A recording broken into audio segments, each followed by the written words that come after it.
Hello friend, good evening. स्वागत है आप सभी का हमारी चैनल श्री सत्यनारायण क्लास में।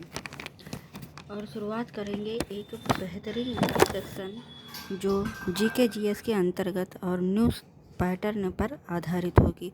जैसा कि आप लोगों को पता है कि यूपीएससी पीवाईक्यू टाइप के क्वेश्चन अब नहीं पूछता है।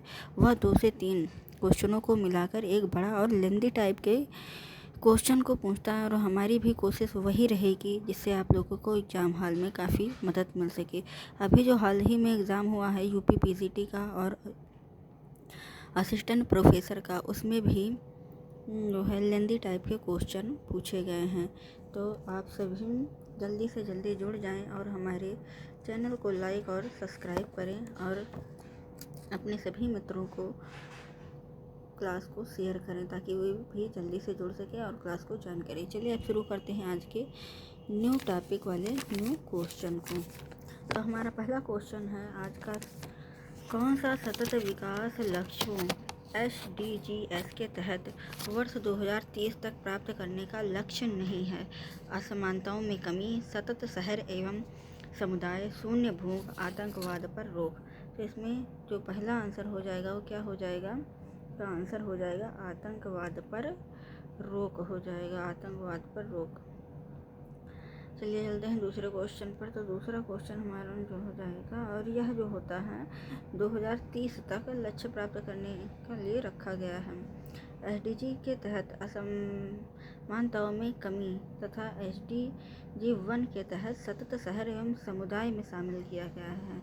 चलिए दूसरे क्वेश्चन की तरफ चलते हैं। हमारा दूसरा क्वेश्चन हो जाएगा, संयुक्त राष्ट्र का एजेंडा 2030 किससे संबंधित है? तो खाद्यान्न उत्पादन से, सतत विकास से, अंतरिक्ष अनुसंधान से और जल संरक्षण से। बताइए आप लोग किससे संबंधित हो जाएगा?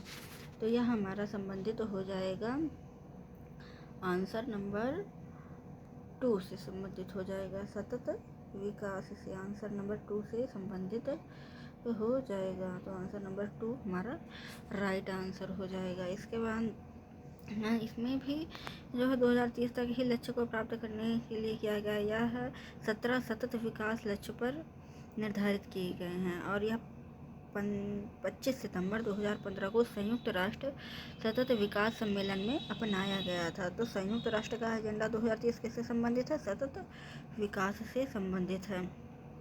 आप लोग फटाफट चैनल को लाइक एवं सब्सक्राइब कर दीजिए। और अगस्त 2024 में घोषित 17वें फिल्म पुरस्कार के अंतर्गत निम्नलिखित में से कौन सा युग्म सही सम्मिलित नहीं है? तो जो सही सम्मिलित नहीं है वही आप लोगों को बताना है। सर्वश्रेष्ठ फीचर फिल्म अट्टम, सर्वश्रेष्ठ निर्देशक सूरज आर बड़जात, सर्वश्रेष्ठ अभिनेत्री ऋषभ शेट्टी, सर्वश्रेष्ठ अभिनेत्री नीना गुप्ता। बताइए आप लोग इसका राइट आंसर क्या हो जाएगा? नहीं वाला क्वेश्चन पूछा गया है, आप लोग उसको ध्यान से पढ़िएगा, सही वाला मत बता दीजिएगा। इसका राइट आंसर जो हो जाएगा वो राइट आंसर क्या हो जाएगा? नीना गुप्ता या फिर ऋषभ शेट्टी, ये दोनों में तो है नहीं। अब आप लोग बताइए, नीना गुप्ता हो जाएगा, ऋषभ शेट्टी हो जाएगा? रितु जी आपका आंसर गलत आ रहा है, यह तीसरा नंबर नहीं होगा, यह नीना गुप्ता, चौथा वाला ऑप्शन एकदम राइट माना जाएगा। तो चौथा वाला ही ऑप्शन आप लोगों का सही है, क्योंकि सर्वश्रेष्ठ अभिनेत्री जो है वो नीना गुप्ता नहीं है, सर्वश्रेष्ठ अभिनेत्री जो है नित्या मेनन है। ये देखिए इसका डाटा है 16 अगस्त 2024 को वर्ष 2022 के लिए घोषित किया गया था। सर्वश्रेष्ठ फीचर फिल्म है अट्टम, निर्देशक हैं बड़जात, अभिनेता हैं ऋषभ शेट्टी और अभिनेत्री हैं नित्या मेनन, जो तमिल और मानसी फिल्म के लिए अप्लाई किया गया था और यह गुजराती भाषा की फिल्म है। सर्वश्रेष्ठ सहायक अभिनेत्री के तौर पर नीना गुप्ता को रखा गया है। तो इसका राइट आंसर जो हो जाएगा वह नीना गुप्ता हो जाएगा। चलिए चलते हैं चौथे क्वेश्चन पर। हमारा आज का चौथा क्वेश्चन हो जाएगा, मकड़ी द्वारा उत्पादित रेशम क्या कहलाता है? तो मकड़ी द्वारा उत्पादित रेशम टसर रेशम, गोसामर और मूंगा रेशम, इरी रेशम। तो इसका राइट आंसर जो हो जाएगा वो हो जाएगा, क्या हो जाएगा बताइए आप लोग? गोसामर या टसर, क्या हो जाएगा? इसका राइट आंसर जो हो जाएगा गोसामर रेशम हो जाएगा। इसका राइट आंसर जो हो जाएगा वह गोसामर, मकड़ी के द्वारा बनाया जाता है। इसमें भी प्रोटीन, फाइबर होते हैं। मधुमक्खी, तितली, मकड़ियों इत्यादि का उत्पादन होता है। मकड़ी के उत्पादन रेशम को गोसामर रेशम कहा जाता है और यह टसर रेशम मूंगा इत्यादि में होता है। हमारा 5वां क्वेश्चन हो जाएगा, कौन सी विटामिन की कमी से होने वाले रोग जो हैं सुमेलित नहीं हैं? तो कैल्सीफेरॉल, अस्थिर ऊर्जा, नियासिन, पेलेग्रा, कोलामिन, अतिशंघायित अल्पता और राइबोफ्लेविन बेरी। बताइए आप लोग इसमें क्या हो जाएगा राइट आंसर? जो सुमेलित नहीं है वो सुमेलित नहीं है, ये क्या हो जाएगा? अस्थिर ऊर्जा जो है बिल्कुल सही है। कैल्सीफेरॉल विटामिन डी से जो है हड्डियों का रोग होते हैं। नियासिन जो होता है, पेलेग्रा, ये भी बिल्कुल सही। कोलामिन जो होता है संघात रक्तता, ये भी सही हो जाएगा। लेकिन राइबोफ्लेविन जो होता है यह गलत होता है, क्योंकि इसमें राइबोफ्लेविन जो होता है यह भी इसमें जो है B2 का रासायनिक नाम राइबोफ्लेविन दे दिया गया है। और राइबोफ्लेविन जो है किसकी कमी से? तो किलोसिस की कमी से होता है यह। और B1 जो होता है वो बेरी रोग से होता है और इन्होंने बेरी को राइबोफ्लेविन की जगह पर रख दिया। ये B2 वाला है, बेरी B1 का हो जाएगा। इसके बाद चलिए चलते हैं हम छठे क्वेश्चन हो गया। छठे क्वेश्चन पर, वर्ष 2024 में मनाए गए महत्वपूर्ण दिवसों में से कौन सा सही सुमेलित नहीं है? अंतर्राष्ट्रीय साक्षरता दिवस 8 सितंबर, अंतर्राष्ट्रीय शांति दिवस 21 सितंबर, जल दिवस 22 फरवरी और अंतर्राष्ट्रीय युवा दिवस 12 अगस्त। यह कब मनाया जाता है? तो इसका राइट आंसर जो हो जाएगा वह जल दिवस हो जाएगा, आंसर नंबर 3। क्योंकि जल दिवस जो है 22 फरवरी को नहीं बल्कि 22 मार्च 2024 को मनाया गया था। तो जल दिवस जो है 22 मार्च को मनाया जाता है। इसके कुछ और भी महत्वपूर्ण टॉपिक हैं जिसे हम देख लेते हैं। इसका महत्वपूर्ण टॉपिक, आर्द्र भूमि दिवस 2 फरवरी को मनाया गया था। अंतर्राष्ट्रीय साक्षरता दिवस 8 सितंबर 2024 को मनाया गया था। अंतर्राष्ट्रीय शांति दिवस 21 सितंबर को और अंतर्राष्ट्रीय युवा दिवस जो होता है 12 अगस्त को मनाया जाता है। तो ये कुछ महत्वपूर्ण टॉपिक हैं, इसे आप लोग ज़रूर से ज़रूर याद रखिएगा। चलिए चलते हैं 7वें क्वेश्चन पर। तो 7वां क्वेश्चन हमारा कहता है, जैव विविधता का वर्गीकरण किया गया था। तो व्हिटेकर के द्वारा, अर्नेस्ट के द्वारा, टांसले के द्वारा या जीनोम के द्वारा? तो जैव विविधता का वर्गीकरण जो है किया गया था। बताइए आप लोग कमेंट बॉक्स में जल्दी से जल्दी कमेंट कीजिए और हमारे चैनल को लाइक ज़रूर करिए और हो सके तो अपने साथियों के साथ शेयर ज़रूर करिए। तो इसका राइट आंसर जो हो जाएगा वह क्या हो जाएगा? प्रीतम गुप्ता का बिल्कुल राइट आंसर आ रहा है। प्रीतम गुप्ता जी का आंसर बिल्कुल राइट है। इसका पहला आंसर ये सही हो जाएगा। व्हिटेकर के द्वारा दिया गया था जैव विविधता का वर्गीकरण। उन्होंने जैव विविधता को 3 श्रेणियों में बांटा था, अल्फा, बीटा और गामा में विभाजित किया हुआ था। अब चलते हैं हम अपने 8वें क्वेश्चन पर। 8वां क्वेश्चन हमारा हो जाएगा, 2024 में फ्रांस के नए प्रधानमंत्री कौन बने थे? Christopher Luxon, Michel Barnier, Claudia Sheinbaum और कीर स्टारमर।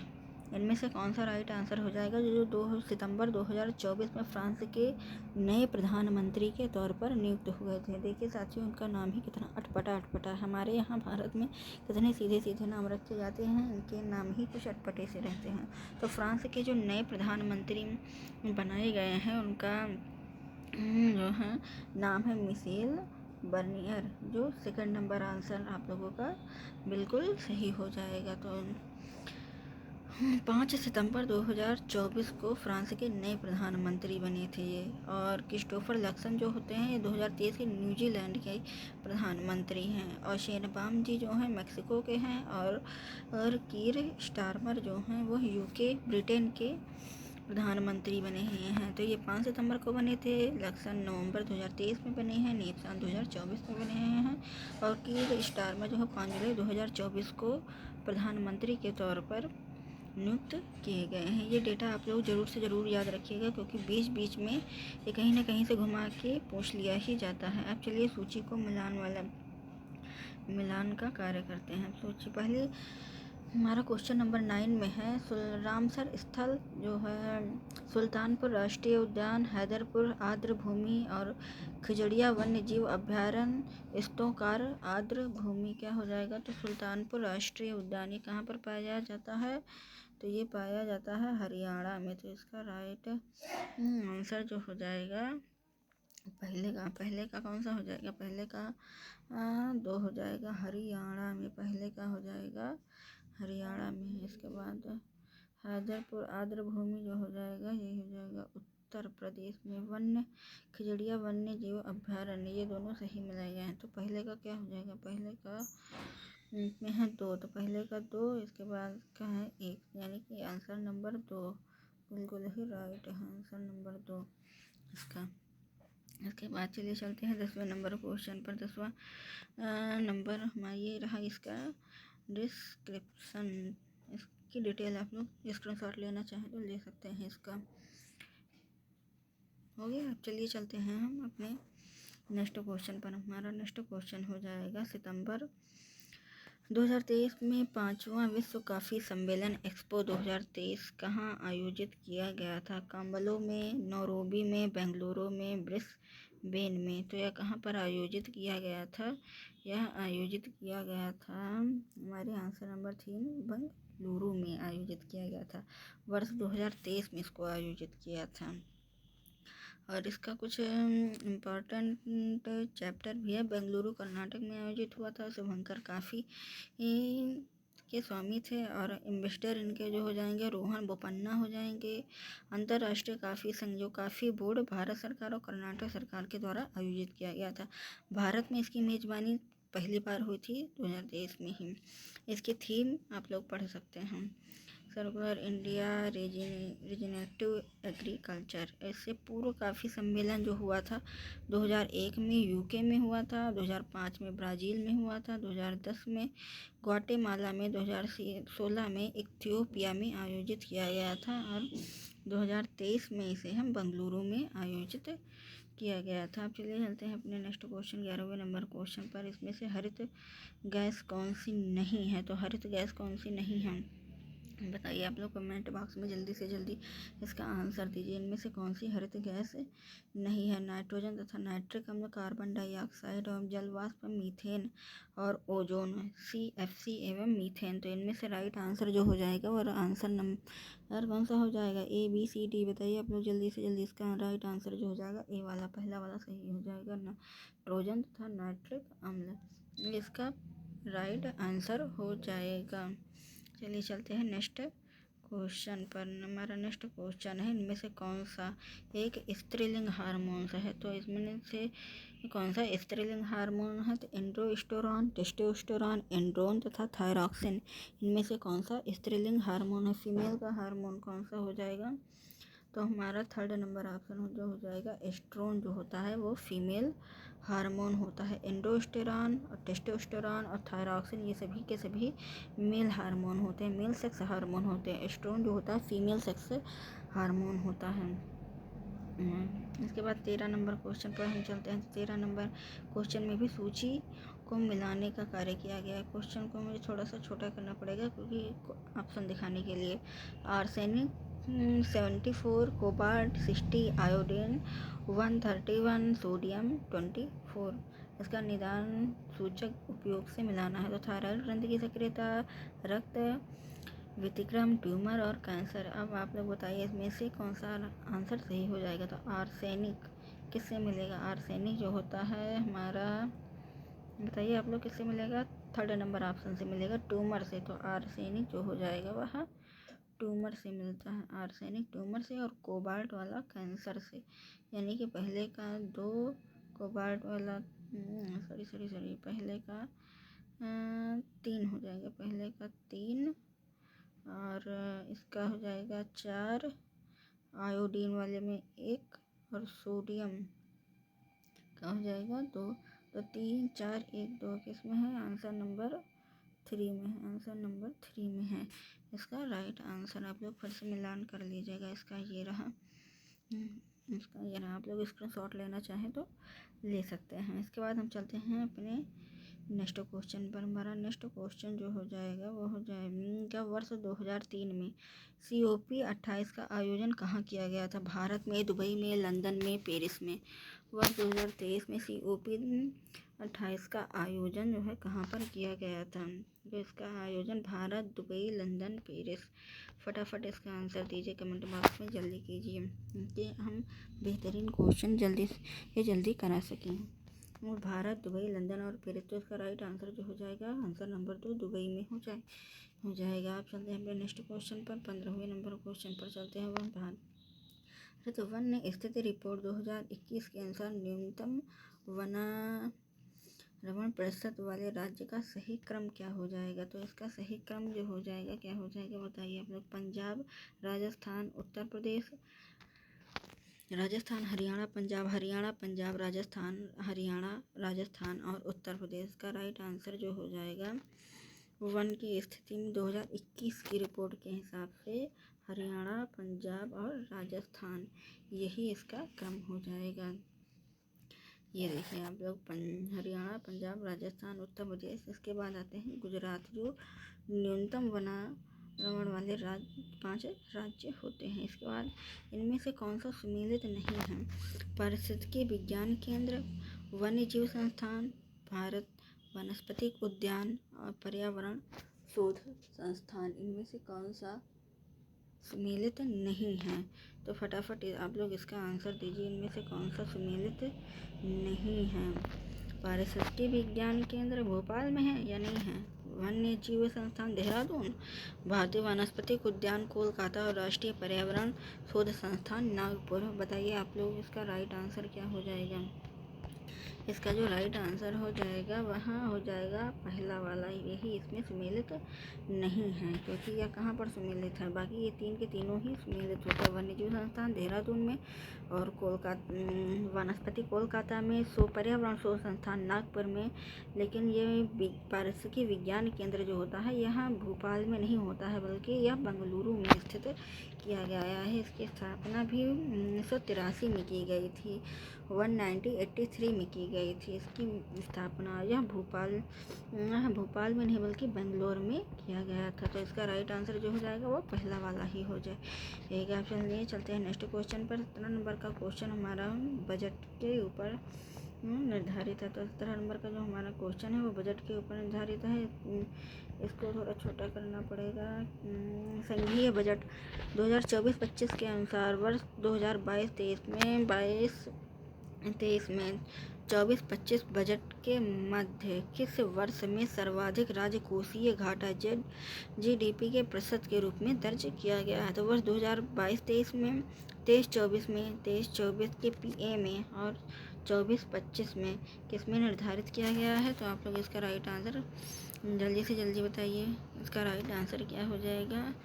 अरुण त्रिवेदी जी, आपका बिल्कुल राइट आंसर आ रहा है। इसका राइट आंसर जो हो जाएगा वो पहला वाला ही हो जाएगा। इसका राइट आंसर एकदम सही है। वर्ष 2022 और 23 में दिया गया था। इसका कुछ डाटा दिया गया है वो आप लोग देख लीजिए। राजकोषीय घाटा, राजस्व घाटा और प्राथमिक घाटा तथा प्रभावी राजस्व घाटा, ये रहा इसका GDP के अनुसार वर्ष 2022 और 23 के अंतर्गत वाला डाटा है ये।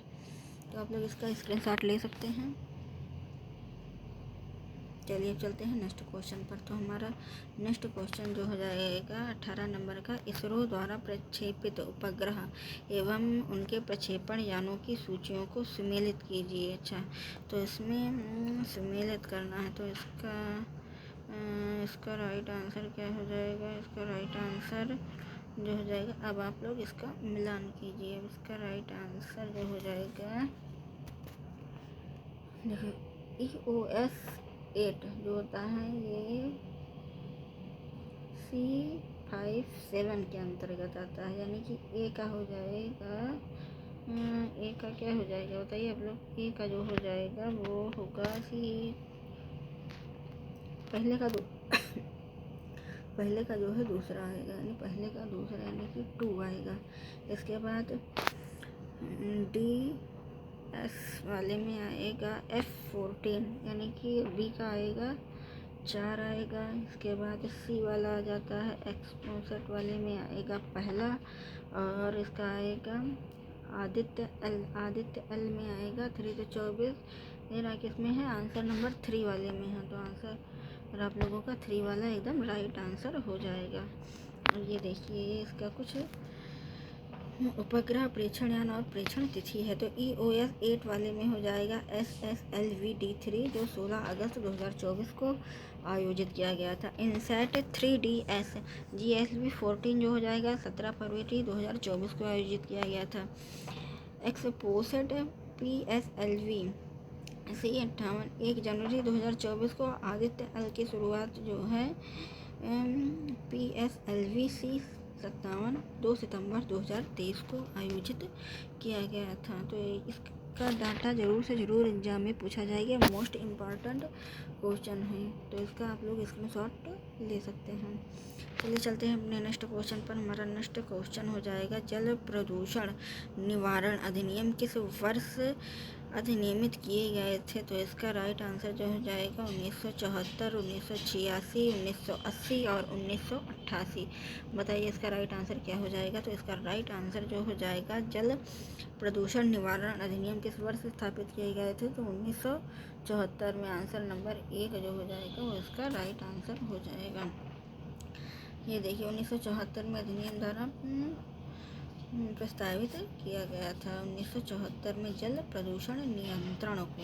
इसके बाद अब आता है इसमें कथन और कारण वाले क्वेश्चन। तो कथन और कारण वाले क्वेश्चन मोस्ट इम्पॉर्टेंट होते हैं। इसमें भी जो है प्रायद्वीपीय भारत में सिंचाई का एक प्रमुख साधन तालाब है और प्रायद्वीपीय क्षेत्र की अधिकांश नदियाँ मौसमी होती हैं। तो इसका राइट आंसर क्या हो जाएगा, ए तथा आर दोनों सही है। ए आर की सही व्याख्या करता है, ए आर की सही व्याख्या नहीं करता है। ए सही है, आर गलत है तथा ए गलत है और आर सही है। इसका राइट आंसर क्या हो जाएगा, तो इसका राइट आंसर जो हो जाएगा ये दोनों ही सही है। प्रायद्वीपीय में भारत सिंचाई का प्रथम साधन जो होता है तालाब भी होता है और नहरें होती हैं, नदी होती हैं। इन तीनों के माध्यम से ही यहाँ पर सिंचाई की जाती है। ज़्यादातर ग्रामीण क्षेत्रों में नहरों के माध्यम से ही सिंचाई की जाती है। आजकल तो ट्यूबवेल और जनरेटर सब को लगा करके सिंचाई कर दी जाती है, लेकिन ज़्यादातर उद्योग वाले उसमें तालाब में, नहरों में, नदियों में सभी के माध्यम से सिंचाई की जाती है। इसकी अधिकांश नदियाँ मौसमी होती हैं। तो इसका सही व्याख्या करता है, यही इसका राइट आंसर हो जाएगा पहला वाला। तो इसका राइट आंसर जो हो जाएगा ये आंसर नंबर 1 सही हो जाएगा। अब चलते हैं अपने 21 नंबर क्वेश्चन पर। किस अधिनियम के द्वारा ब्रिटिश संसद ने चाय और चीनी के साथ व्यापार को छोड़कर ईस्ट इंडिया कंपनी के भारत के साथ व्यापारिक एकाधिकार को समाप्त कर दिया गया था, तो वह किसमें हो जाएगा। इस क्वेश्चन को हम लोग छोटा करते हैं। कंपनी भारत के साथ एकाधिकार को समाप्त कर दिया गया था 1813 में, 1833 में, 1853 में, 1873 में। चार्टर अधिनियम बताइए किसके द्वारा समाप्त कर दिया गया था, तो इसका राइट आंसर जो हो जाएगा वह 1813 में समाप्त कर दिया गया था। इसका पहला वाला ही आंसर राइट हो जाएगा। अब चलिए चलते हैं अपने 22 क्वेश्चन पर। हमारा 22 वाला जो क्वेश्चन हो जाता है वह किससे हो जाएगा, पंचायत।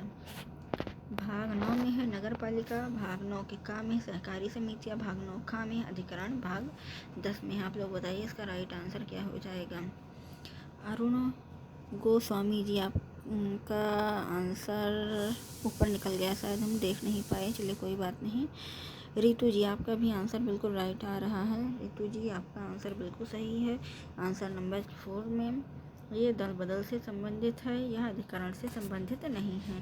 तो इसका राइट आंसर जो हो जाएगा वह अधिकरण वाला चौथा नंबर आपका राइट आंसर हो जाएगा। ये देखिए 73वें संविधान संशोधन अधिनियम 1992 में भारतीय संविधान के भाग 9 के अंतर्गत पंचायतों की राज व्यवस्था की गई थी, जिसमें 74वें संविधान संशोधन में 1992 के द्वारा संविधान में 9 का को जोड़ा गया था। और इसके बाद जो होता है, जबकि संविधान के भाग 10 के अंतर्गत अनुसूचित और अनुसूचित जनजाति क्षेत्र आते हैं, इसमें दिया गया था अधिकरण, जबकि अधिकरण इसमें नहीं आएगा। अधिकरण यह 10वें नंबर पर अनुसूचित जाति और अनुसूचित जनजाति था SC ST को रखा गया है इसमें। तो आप लोगों का राइट आंसर जो हो जाएगा वह चौथा वाला होगा, जबकि भाग 10 में अनुसूचित SC ST को रखा, अधिकरण वाले में जो है 14 के काम में यह रखा गया है। तो आप लोग संविधान से रिलेटेड सवाल को ज़रूर से ज़रूर देख लीजिएगा एक बार। इसके बाद आता है सम्मिलित करने के लिए विश्व खाद्य दिवस कब मनाया जाता है, मृदा दिवस कब मनाया जाता है, विश्व आर्द्र भूमि दिवस कब मनाई जाती है, विश्व महासागरीय दिवस कब मनाया जाता है। तो इसका राइट जो आंसर हो जाएगा, मिलान करिए आप लोग तब तक। इसका राइट आंसर हो जाएगा विश्व खाद्य दिवस। यह कब मनाया जाता है, तो विश्व खाद्य दिवस जो होता है 16 अक्टूबर को, यानी तो मृदा दिवस जो होता है यह 5 दिसंबर को, यानी कि एक विश्व आर्द्र भूमि दिवस जो होता है यह कब मनाया जाता है, यह 8 जून को, और महासागर दिवस जो होता है 2 फरवरी को, यानी कि ये दोनों सेम मैच है, यानी कि 2 1 3 4 किस में आता है, 2 1 3 4 ये इस वाले आंसर नंबर 2 आप लोगों का राइट आंसर होगा। तो नंबर 2 ही आप लोगों का राइट आंसर होगा। ये देखिए आप लोगों का डाटा, विश्व खाद्य दिवस 16 अक्टूबर, मृदा दिवस 5 सितंबर, आर्द्र भूमि दिवस 2 फरवरी, विश्व महासागर दिवस जो हो जाएगा 8 जून को हो जाएगा। इसके बाद चलते हैं नेक्स्ट क्वेश्चन पर। क्वेश्चन नंबर 24, जुलाई 2024 में नीति आयोग के द्वारा जारी SDG इंडिया इंडेक्स 2023 और 24 के अंतर्गत निम्नलिखित कथनों पर विचार कीजिए। 18 से वर्ष 2018 से 23 और 24 के मध्य सर्वाधिक प्रजाति दर्शाने वाला राज्य यूपी है। भारत का समग्र SDG स्कोर 2018 के 57 से बढ़कर 23-24 में 66 हो गया। आप लोग बताइए इनमें से कौन सा कथन सत्य नहीं है। तो केवल एक है, केवल दो है, एक और दो दोनों है, ना तो एक है ना ही दो है। तो इसका राइट आंसर जो हो जाएगा वो क्या हो जाएगा। आप लोग नहीं वाले क्वेश्चन को ज़रूर देख लिया करिए, क्योंकि अगर नहीं वाला देखेंगे तो राइट वाला जो हो जाएगा वो आप लोगों का गलत हो जाएगा। तो इसमें जो पूछा गया है नहीं पूछा गया, तो नहीं वाला जो होगा वह 2 नंबर वाला हो जाएगा, क्योंकि 2018 में 57 से बढ़कर 66 हो गया था। यह आप लोगों का आंसर गलत हो जाएगा, जबकि पहला वाला सही है। तो इसमें आंसर नंबर 2 ही सही माना जाएगा। और यही देखिए इसमें 66 से बढ़कर कितना हो गया था, 71 पर पहुंच गया था, कि इसमें क्या कहा गया है कि 66 हो गया था। ये देखिए आप लोगों के राइट आंसर वर्ष 2020-21 में 66 और 23-24 में 71 पर पहुंच गया था। इसलिए आप लोगों का राइट आंसर जो हो जाएगा सेकंड वाला ऑप्शन बिल्कुल सही हो जाएगा। तो केंद्रीय कृषि वानिकी अनुसंधान संस्थान स्थित है नई दिल्ली में, झांसी में, लखनऊ में, देहरादून में। तो इसका राइट आंसर जो हो जाएगा, कमेंट बॉक्स में जितने भी आंसर आ रहे हैं इसके एकदम सही आ रहे हैं, तो इसका राइट आंसर जो हो जाएगा झांसी हो जाएगा। आप लोगों की पढ़ाई बहुत ही अच्छी और ज़बरदस्त तरीके से चल रही है, इसका मतलब। लेकिन ये आयोग है, कब कहाँ से कौन सा क्वेश्चन पूछ ले कुछ कहा नहीं जा सकता, इसलिए आप लोग बहुत अच्छे ढंग से पढ़ाई कीजिए। चलिए चलते हैं नेक्स्ट क्वेश्चन पर। क्वेश्चन नंबर 26, उत्तर प्रदेश में एक जनपद एक उत्पाद ODOP योजना पर आधारित निम्नलिखित युग्मों में से कौन सा एक सम्मिलित नहीं है। तो इसका राइट आंसर हो जाएगा बांदा सज्जर पत्थर शिल्प, फर्रुखाबाद वस्त्र छपाई, मुरादाबाद शिल्प, और अलीगढ़ चमड़े के उद्योग। अब आप लोग बताइए इसका राइट आंसर क्या हो जाएगा। तो इसका राइट आंसर जो हो जाएगा अलीगढ़ में क्या होता है, ताला वाला काम होता है, जबकि इसमें लिखा है चमड़ा, और चमड़ा कहाँ पर होता है, आगरा में होता है। तो वो ODOP के तहत पर आगरा में चमड़े का उद्योग, अलीगढ़ में ताले एवं हार्डवेयर का उपयोग होता है, मुरादाबाद में शिल्प कला का, फर्रुखाबाद में वस्त्र छपाई का, और बांदा में सजर शिल्प का उपयोग होता है, जिसमें पत्थर बनाए जाते हैं, इसमें वस्त्र छपाई होती है, इसमें धातु, इसमें ताले एवं चमड़े का उत्पादन होता है। तो अलीगढ़ में ताला होगा, ना कि चमड़े का उत्पादन होगा। आप लोगों का राइट आंसर फोर्थ वाला हो जाएगा। 27 नंबर क्वेश्चन पर चलते हैं। 27 नंबर क्वेश्चन है उत्तर प्रदेश विधानमंडल के अंतर्गत निम्नलिखित में से कौन से कथनों पर विचार कीजिए। उत्तर प्रदेश में विधानमंडल की कुल सीटें 403 हैं। बिल्कुल सही बात है, 403 ही सीटें हैं यहाँ पर। यूपी में इसके बाद उत्तर प्रदेश विधान परिषद में कुल सीटों की संख्या 108 है। जल्दी से जल्दी बताइए आप लोग, 108 है या फिर कितनी है? तो इसका राइट जो आंसर हो जाएगा वो सिर्फ पहला वाला ही आंसर होगा। और यहाँ पर जो 108 लिखा है, यहाँ पर सिर्फ 100 सीटें होती हैं, 108 सीटें नहीं होती हैं। तो आप लोगों का राइट आंसर जो हो जाएगा वो पहला वाला ही हो जाएगा। इसके बाद हम चलते हैं नेक्स्ट क्वेश्चन पर। हमारा नेक्स्ट क्वेश्चन है, निम्नलिखित में से कौन सा सही सुमेलित नहीं है? तो इसका जो राइट आंसर हो जाएगा, अंतर्जातीय राज्य परिषद अनुच्छेद 263, वित्त आयोग 280, राष्ट्रीय अनुसूचित जाति अनुच्छेद 328, संघ लोक सेवा आयोग 315। आप लोगों का राइट आंसर जो हो जाएगा वो आंसर नंबर 3 हो जाएगा। इसमें 328 नहीं बल्कि 358 होता है, 58 होता है। तो आप लोगों का राइट सॉरी इसमें 358 नहीं होता है बल्कि होता है 338 होता है शायद, या इसमें 338 होता है। तो आप लोगों का राइट जो आंसर हो जाएगा वो 338 हो जाता है। 28 नहीं, केवल 10 अंक ही आगे बढ़ाया जाता है इसमें। तो इसका राइट आंसर जो हो जाएगा 338 हो जाएगा। तो संघ लोक सेवा आयोग 315, अनुसूचित जाति 338 हो जाएगा। चलिए चलते हैं 29 नंबर क्वेश्चन पर। भारतीय संविधान की प्रस्तावना निम्नलिखित में से किस स्वतंत्रता का वर्णन नहीं करता? विचारों की स्वतंत्रता, विचार प्रकट करने की स्वतंत्रता, विश्वास की स्वतंत्रता अथवा आर्थिक स्वतंत्रता, इसमें से कौन सा है? आप लोगों का राइट आंसर स्वतंत्रता का वर्णन नहीं करता है। तो कौन सा हो जाएगा? आर्थिक स्वतंत्रता का वर्णन नहीं करता है। विचारों की स्वतंत्रता, विचार प्रकट करने की स्वतंत्रता और विश्वास की स्वतंत्रता का वर्णन करता है, जबकि फोर्थ वाले में नहीं करता है।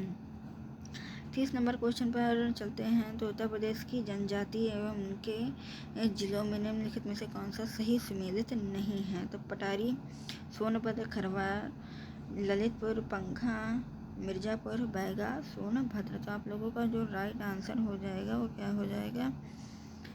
पटारी, सोनभद्र में बताइए कौन सा हो जाएगा? पटारी, सोनभद्र बिल्कुल सही है। इसके बाद पंखा, मिर्ज़ापुर ये भी सही है, बैगा, सोनभद्र ये भी सही है, लेकिन ललितपुर जो है वह सही नहीं है। तो आप लोगों का इसमें क्वेश्चन में क्या पूछा गया था? सही नहीं है। तो आप लोगों का राइट आंसर जो हो जाएगा वो सेकंड वाला ऑप्शन हो जाएगा। चलिए चलते हैं अब नेक्स्ट क्वेश्चन पर। तो हमारा नेक्स्ट क्वेश्चन हो जाएगा, एशियाई देशों में चीन के बेल्ट एवं रोड इनिशिएटिव से बाहर होने की घोषणा की गई थी। बांग्लादेश, फिलीपींस, वियतनाम एवं मॉरिशस किसमें घोषणा की गई थी? तो इसका राइट जो आंसर हो जाएगा बांग्लादेश, फिलीपींस, वियतनाम एवं मॉरिशस। इसमें कौन सा आंसर हो जाएगा? तो इसमें फिलीपींस आंसर नंबर 2 बिल्कुल सही हो जाएगा।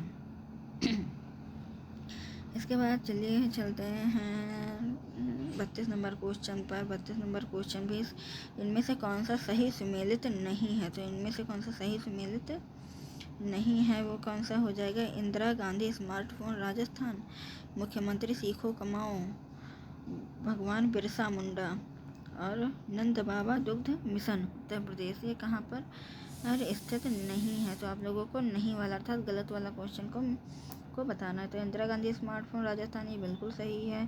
सीखो और कमाओ मध्य प्रदेश एमपी में ये भी सही है। नंद बाबा दुग्ध मिशन उत्तर प्रदेश ये भी सही है। लेकिन झारखंड जोड़तो योजना ये भगवान बिरसा मुंडा का नहीं है, बल्कि ये कहाँ पर पाया जाता है? ये महाराष्ट्र में पाया जाता है, महाराष्ट्र में पाया जाता है आप लोगों का। तो भगवान बिरसा मुंडा महाराष्ट्र, यानी राइट आंसर जो हो जाएगा वह 3 हो जाएगा। ये देखिए भगवान बिरसा मुंडा जो होता है यह झारखंड में नहीं अपितु महाराष्ट्र राज्य सरकार की योजना है। और इस योजना का उद्देश्य जो होता है यह आदिवासी बस्तियों को मुख्य सड़क से जोड़ने के लिए किया गया, जिसमें 17 जिलों को जोड़ा जाएगा। तो यह इसका राइट आंसर जो हो जाएगा 3 नंबर था, भगवान बिरसा मुंडा वाला यह महाराष्ट्र से जोड़ा गया। बाकी सारे आंसर बिल्कुल ही सही हैं। तो अब चलते हैं अपने नेक्स्ट क्वेश्चन पर। हमारा नेक्स्ट क्वेश्चन है, नीति आयोग द्वारा जुलाई 2023 में जारी राष्ट्रीय बहुआयामी निर्भरता सूचकांक एवं प्रगति समीक्षा रिपोर्ट के अनुसार वर्ष 15 से 16 और 19 से 21 के मध्य बहुआयामी निर्धनता से मुक्त हुए लोगों की संख्या के संदर्भ में देश के सभी राज्यों में शीर्ष स्थान पर है बिहार, उत्तर प्रदेश, महाराष्ट्र और मध्य प्रदेश। का राइट आंसर क्या हो जाएगा? जल्दी से जल्दी कमेंट बॉक्स में लिख करके बताइए। तो प्रगति समीक्षा रिपोर्ट वर्ष 2015 से 19 और 21 के मध्य जो हो जाएगा वह क्या हो जाएगा? हमारा यूपी हो जाएगा, जहाँ पर बाबा योगी बुलडोजर वाले हैं वहाँ पर हमारा राइट आंसर नंबर 2 हो जाएगा। इसके बाद चलते हैं हम 34 नंबर क्वेश्चन पर। उत्तर प्रदेश के निम्नलिखित नगरों में से किसमें एक नगर निगम नहीं है? तो किसमें से एक नगर निगम नहीं है? झांसी, अयोध्या, फिरोजाबाद और जौनपुर। इनमें से कौन सा एक नगर निगम नहीं है? तो झांसी है, अयोध्या है। अब बताइए आपको फिरोजाबाद या जौनपुर, कौन सा राइट आंसर हो जाएगा? जल्दी से जल्दी कमेंट बॉक्स में बताइए। बिल्कुल सही रीमा जी, आपका आंसर बिल्कुल सही है। तो बिल्कुल सही है, फिरोजाबाद भी नगर निगम है, जबकि जौनपुर यह नगर निगम नहीं है। तो आप लोगों का राइट आंसर जो हो जाएगा आंसर नंबर 4 हो जाएगा। यह क्या है? नगर पालिका परिषद है, नगर निगम नहीं, नगर पालिका है। आज का हमारा आखिरी सवाल जो हो जाएगा क्वेश्चन नंबर 35। ये हमारा आज के सेशन का लास्ट क्वेश्चन हो जाएगा। डूरंड रेखा भारत और पाकिस्तान को अलग करती है। रेड क्लिफ भारत और अफगानिस्तान को अलग करती है।